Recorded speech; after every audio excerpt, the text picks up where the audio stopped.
Sure.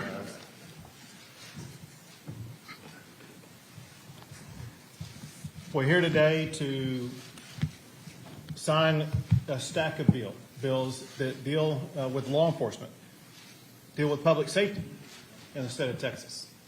One thing we all agree upon is the importance of providing resources that will make our community safer, as well as supporting our law enforcement in the state of Texas. I'm going to be signing at least 8 bills focused on public safety and focused on protecting our fellow Texans and to hold criminals accountable.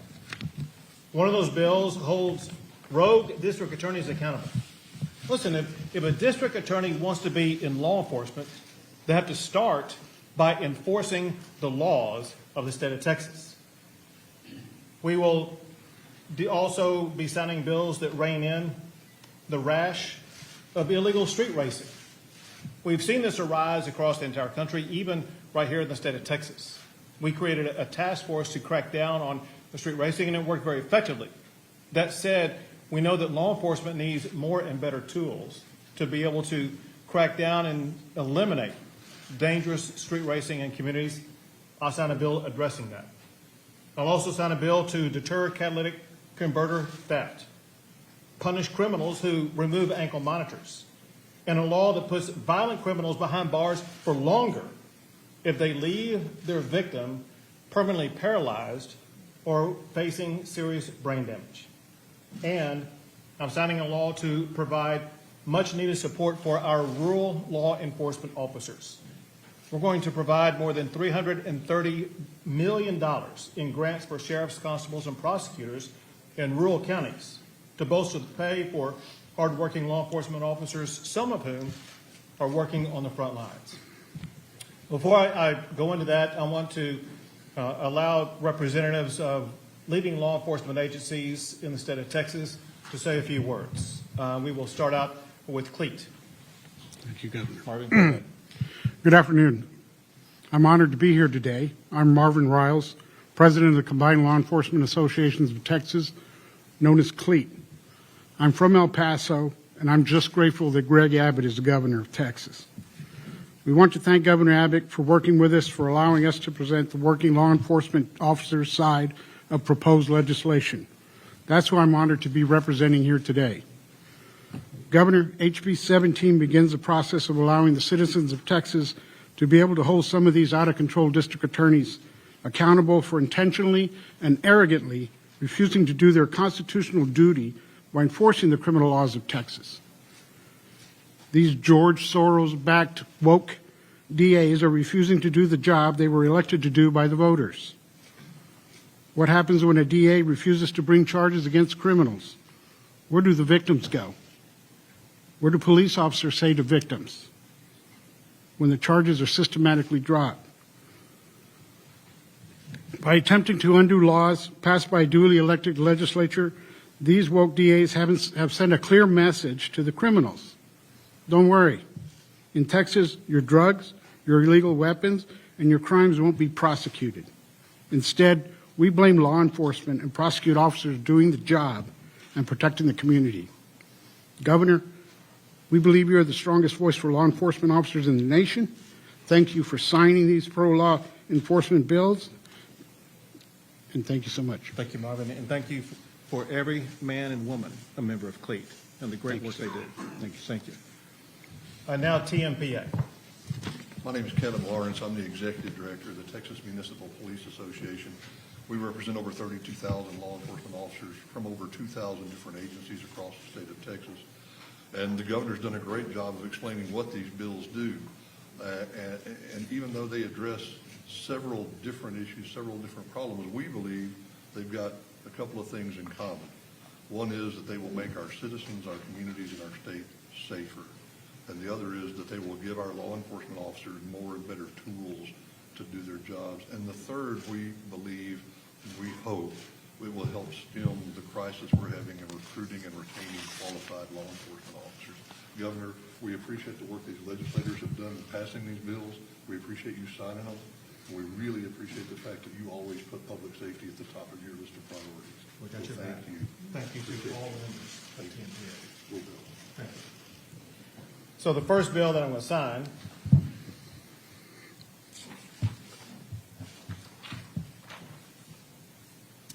is HB 28. It's known as the Todd Hoagland Act. Two residents in House District 59 in Erath County were victims of aggravated assault and sustained traumatic injuries that resulted in paralysis. While the victims will endure lifelong hurdles, under current penalties, the criminals are already eligible for parole. What the bill does that I'm going to sign is increases the criminal penalty for aggravated assault from a second-degree felony to a first-degree felony if the criminal uses a deadly weapon during the assault and causes a traumatic brain or spine injury. It aims to protect all Texans by putting violent criminals who cause lifelong irreversible injuries behind bars for a very long time. I want to thank Representative Shelby Slauson, who's not with us, as well as Senator Brian Birdwell, who is, in getting this bill to my desk. We also, if I understand correctly, is it one or do we have two victims here with us? We have two. We're on either side. Ms. Hoagland's daughter has passed away. She's deceased. Well, why don't y'all come on up here by my side as I sign this bill.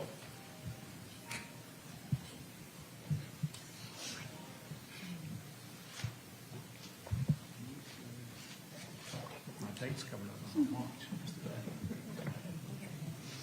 It's the 6th. Okay. It's D-Day. Y'all here? Got everybody? All right. Oh.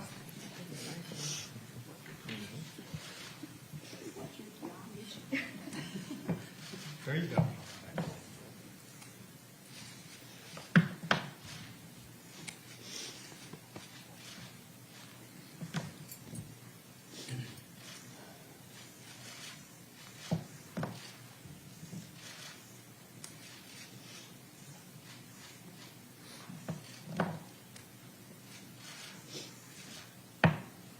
Can't tell how many people we have here. I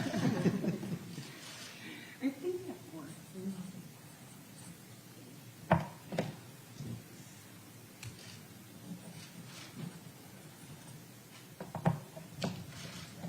There we go. The Todd Hoagland Act is now law in the state of Texas.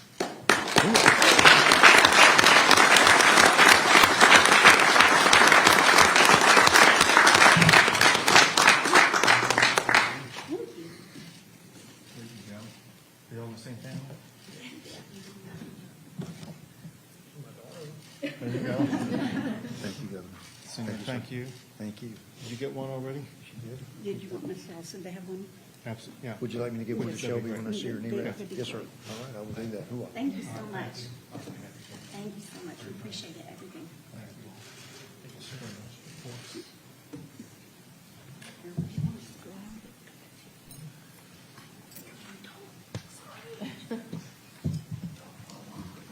There's two.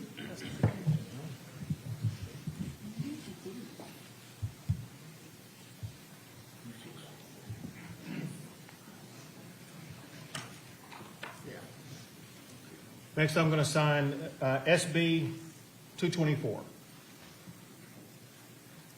Last year, Harris County Sheriff's Deputy Darren Almendarez was shot and killed when he tried to stop three men attempting to steal a catalytic converter from his vehicle. These catalytic converter thefts have increased substantially over the past few years. Catalytic converter theft has become an organized and often violent crime. So what I'm going to sign today is going to increase criminal penalties for offenses involving a catalytic converter, as well as to create a new criminal offense for unlawful possession of a catalytic converter. And we have with us here today the spouse of Harris County Sheriff's Deputy Darren Almendarez. And if you would right behind me. Great. And I want to thank Senator Carol Alvarado and Representative Jeff Leach for getting this bill to my desk.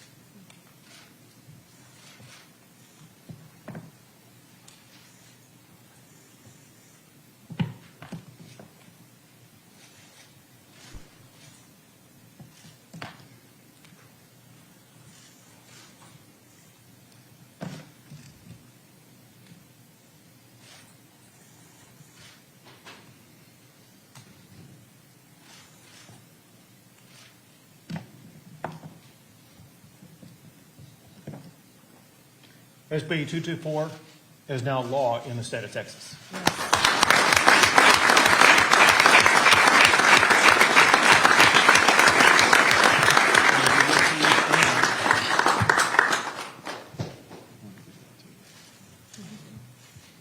Thank you, sir. Thank you, Governor. Thank you, Carol. My son and daughter. Here we go. There you go.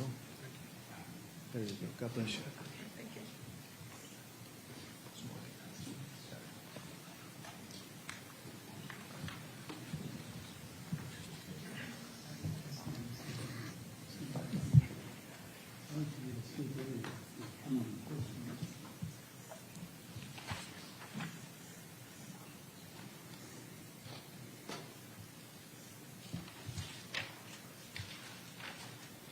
So next is House Bill 17 that Marvin Riles made reference to moments ago.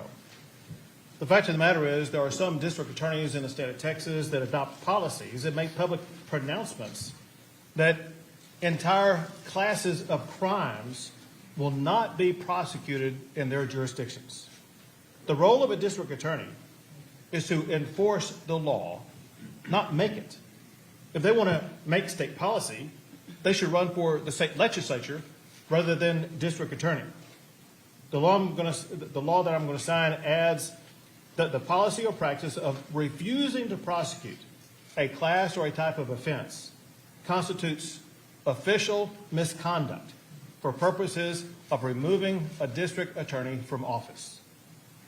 For removal proceedings, it requires the appointment of a judge from outside the district attorney's district.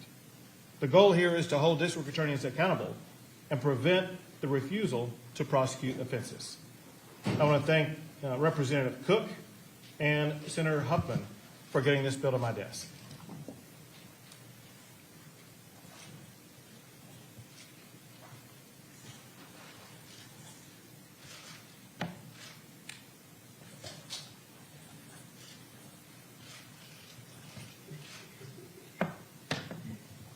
House Bill 17 is now law in Texas.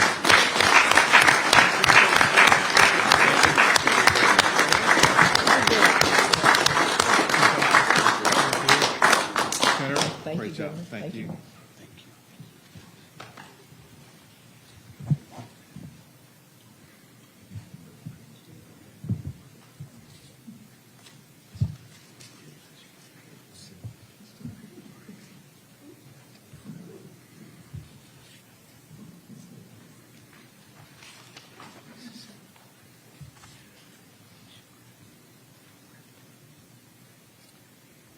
Next is House Bill 2899. This is one of two bills I'm going to sign today that deal with street racing. Illegal street racing is a growing problem. Texas law enforcement needs new tools to curb illegal racers in Texas who threaten the safety of everyone around them. What House Bill 2899 does is it requires a vehicle to be impounded to the nearest licensed vehicle storage facility if the owner is charged with the offense of racing on the highway or reckless driving exhibition. Current law only allows this if there was property damage or someone was injured. This law removes that requirement. And I want to thank Representative Lisa and Senator Bob Hall for getting this bill to my desk.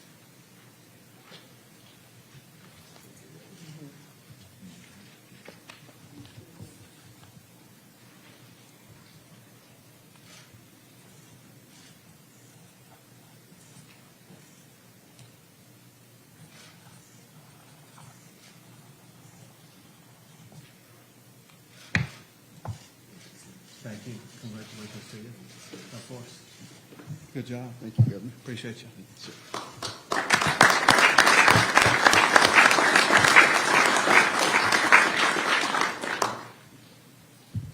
Well, when it comes to street racing crimes, it does not stop there. We have House Bill 1442.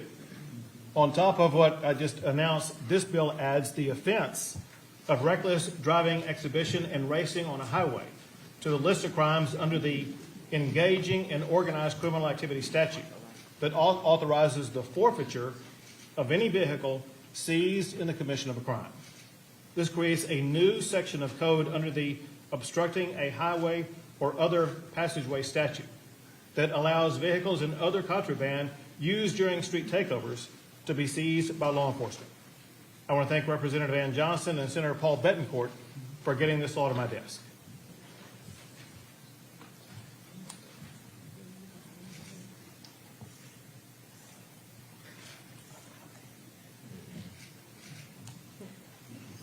He's a big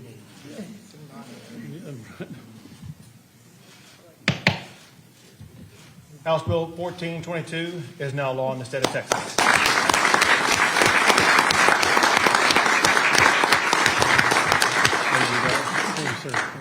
Thank you. Very good. It's a bigger version of Ann you're using.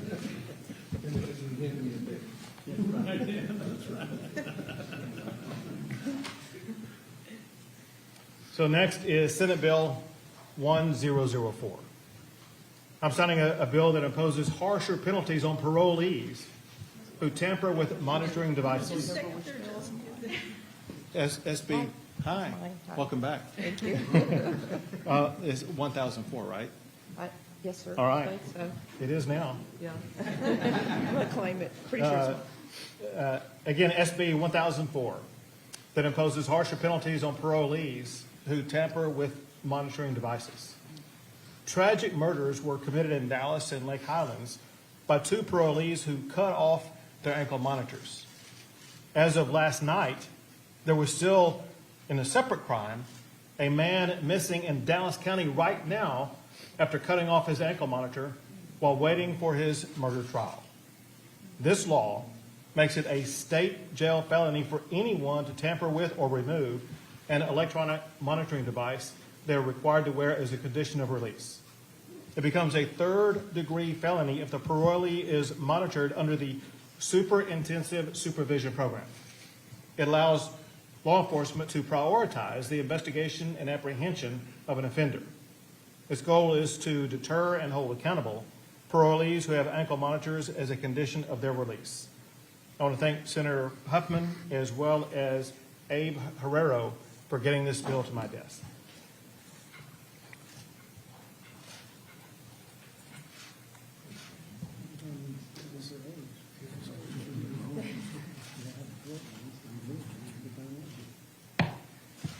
Senate Bill 1004 is now law in the state of Texas.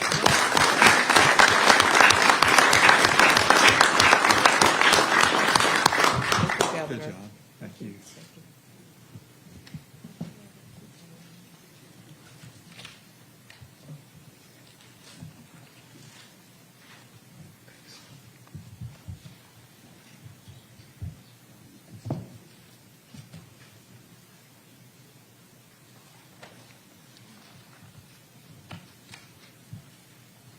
Next is Senate Bill 840. This is also known as the,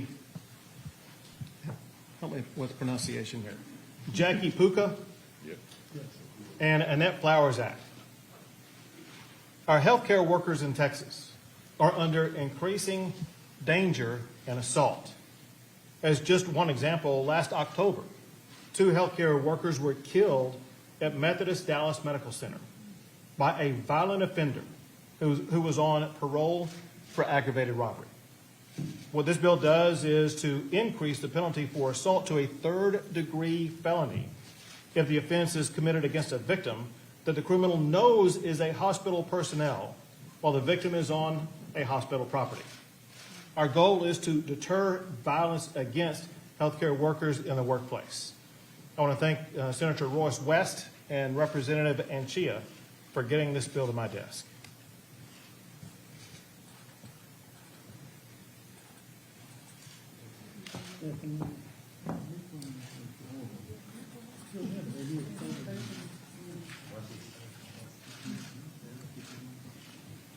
Senate Bill 840 is now law in the state of Texas.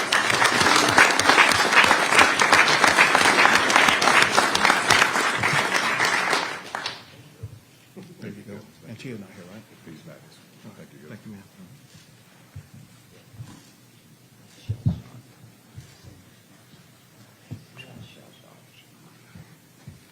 Next is Senate Bill 22, which involves rural funding for law enforcement.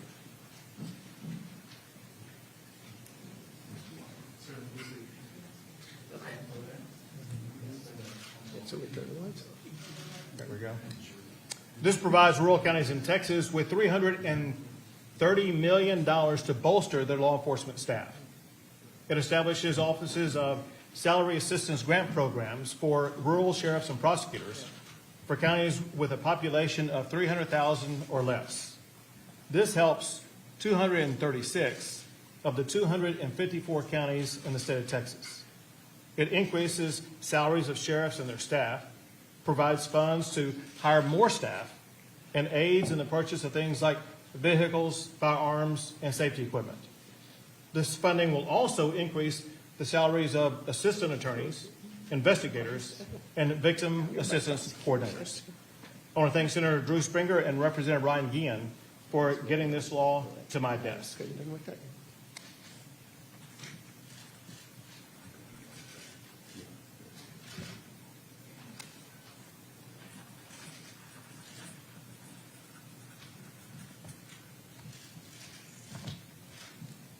Senate Bill 22 is now law in the state of Texas.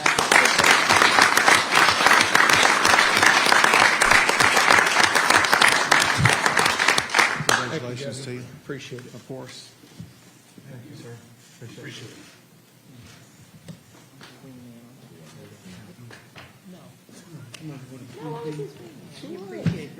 it. Once again, that's all the bill signing for today.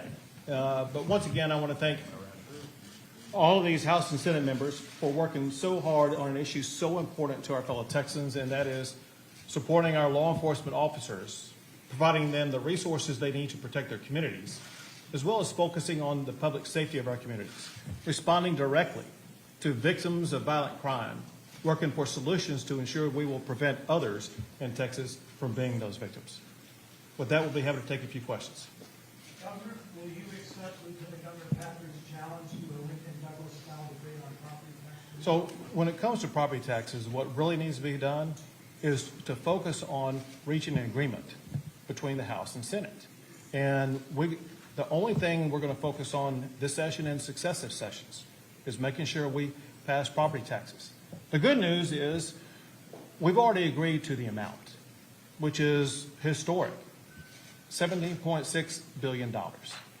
Now an agreement needs to be reached between the House and Senate to get a bill to my desk. Governor, would you sign any form of bill with a homestead exemption in it? So we need to provide an answer in context for that. What I'm looking for, and what the House has passed, is a bill that achieves and moves toward transformational change in the state of Texas. One thing that we've been involved in session after session is chiseling away at property taxes.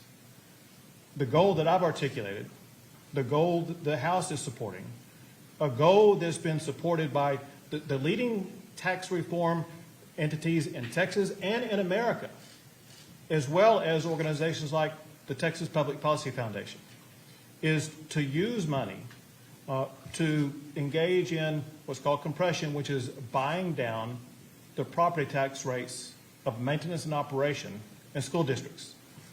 Every dollar we spend should go toward that goal so that once and for all, we can be known as actually eliminating one of the property taxes in Texas. Anytime that we use money for an alternative strategy, that's taking money away from a clearly articulated goal that Texans want, and that's to eliminate that maintenance and operation tax forever. For those who do not know, that's the largest part of a property tax bill that we should focus on trying to find a way to eliminate. We have time for two more questions. Governor, have you had conversations with the Lieutenant Governor since the House died last week? So we and our staffs, as well as with the Speaker and his staffs, we continue to talk regularly. Have you talked directly to the Governor? Yes. Do you plan to call future special sessions to bring the House and Senate into agreement? So we're going to stay focused on this until a solution is reached. And so I'll call special session after special session after special session until a solution is reached. Governor, what about the Lieutenant Governor's contention that you've been misled by the TPPF plan? So if you look at his contention, it's based upon facts that I've never relied upon. He talked about eliminating all property taxes. My focus, as well as the focus of the Texas Public Policy Foundation and other organizations, has been on eliminating the maintenance and operation school district tax, which is the largest part of property taxes in the state of Texas. That's it. Thank you, guys. No, we can take a few more questions. They have plenty of Governor, let me ask for the Texan. Have you, or what is your message to Senator Paxton as she considers her role in her husband's impeachment trial? That's up to her to decide. When it comes to the law that was just recently signed, specifically with district attorneys, how is it exactly going to be enforced? Like, who's the person who has to bring forward a complaint or a case, like, you have to investigate this DA because X, Y, and Z? How is that going to work? Who's the sponsor of this? To you? Yeah. Any individual that's lived in the county for 6 months or longer will be able to bring the action, file a petition for removal, and then it'll be handled by a district attorney in an adjoining county as assigned by an administrative judge. Dr. Abbott, following up on the question earlier about the varying versions of the property tax plans, Governor Patrick at an earlier news conference said he wouldn't think he would veto the Senate's version of the bill if it were to come to your desk that included that property tax exemption. So what's your specific position on that proposal in the Senate as it stands now with that 100K? So what I know is this, and that is the approach taken by the Senate right now is an approach that we've taken in the past. And it's a good approach in the sense that it is similar to what we did in 2019. In 2019, we began the pathway led by the Senate to be involved in reducing the maintenance and operation component of a property tax. The difference now is that over the course of the year since 2019, Texans have continued to complain about their property tax bills. The fact of the matter is, what we have done, we have reduced, or let's say increased, the homestead exemption. But no one has really felt the benefit of that for one simple reason. Because of inflation of values of homes, that erodes the value set of a homestead exemption. What taxpayers would benefit from even more is a complete elimination of that property tax rate altogether. And it's the compression of that ongoing property tax rate year after year after year that will lead it to that result, so that their rate is zero and their property tax will be zero as it concerns schools in Texas, which is the largest part of their property tax bill. Shouldn't the cost be sent to Sunny Dino motion and come back to work under this special session? Listen, I'll give you the perspective that I had the observation from that the public did not. I had the opportunity to speak at one table with both the Speaker and Lieutenant Governor and hear day after day, hour after hour, what their positions were on these issues. And what I found before the end of the regular session is that the House and Senate were completely dug into their positions. And they wanted to stay in that position, and they were not going to move. When you looked at the positions of each of them, the largest part of the proposal that each of them had was this compression component. And that's exactly why that's what I put on the special session call, because I knew it was the largest part of each property tax relief bill, as well as the only component that was shared by both sides. And the House agreed to modify their position and take that position. Governor Abbott, there's been a criticism from the Lieutenant Governor, who mentioned it today, that it's not your responsibility to list specific things in the special session call, saying that it's the lawmaker's responsibility to actually pass bills, that you're supposed to give them essentially the subject or the topic to address. What's your response to that? Is it up to you to put specific things on the special session call? All that stuff is process talk. The people who do not care about process are the taxpayers of Texas. What taxpayers of Texas want, they want us to cut their property taxes, period, regardless of process. Get it done, and that's what we're going to do. Governor, you last week announced a short-term interim plan for HG. Is there a longer-term interim plan, should it come to us? Only one step at a time. Our guys, Thank you very much.